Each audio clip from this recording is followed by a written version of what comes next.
الحايك الجزائري وخيط الروح بيصنعان الحدث وبيلفتوا الأنظار في دبي ويتصدروا مواقع التواصل الاجتماعي. تعالوا نشوف مع بعض ايه تفاصيل الفيديو النهاردة. بس في الأول كده لايك الفيديو، اشتركوا وفعل الجرس من كلمة الكل عشان خاطر يوصل لكم الجديد والترند. وقبل ده كله هنصلي على رسولنا الكريم عليه أفضل الصلاة والسلام. جزائرية بتتجول في شوارع دبي وبتلفت الأنظار ليها، والناس بتوقفها وبتسألها عن الحايك الجزائري وخيط الروح. وطبعا هي اتمشت بيه في اماكن كتير جدا جدا وعملت شوبينج ودخلت مولات كتير جدا.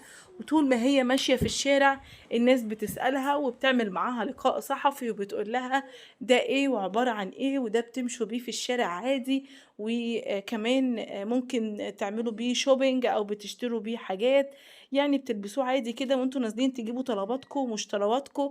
وكمان بتدخلي بيه يعني بتتمشوا بيه كده في المولات عادي، يعني ده بتلبسوه في مناسبات ايه. وكانت اسئلة الناس كتير جدا جدا جدا.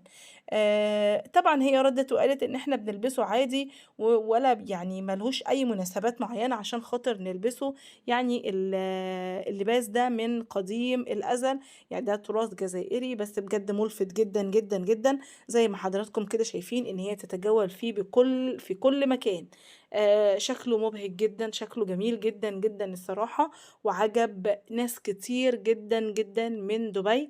واكتر الناس اللي وقفوها طبعا اجانب ومن خارج، يعني مش جزائريين ومش مغاربة، عشان ما يعرفوش التراث والعادات والتقاليد الجزائرية او العربية بمعنى اصح. فكان بالنسبة لهم حاجة جديدة جدا وحاجة واو جدا. تعالوا نشوف مع بعض كده تفاصيل أخرى في فيديو آخر إن شاء الله. ولحد كده انتهى الفيديو مع حضراتكم.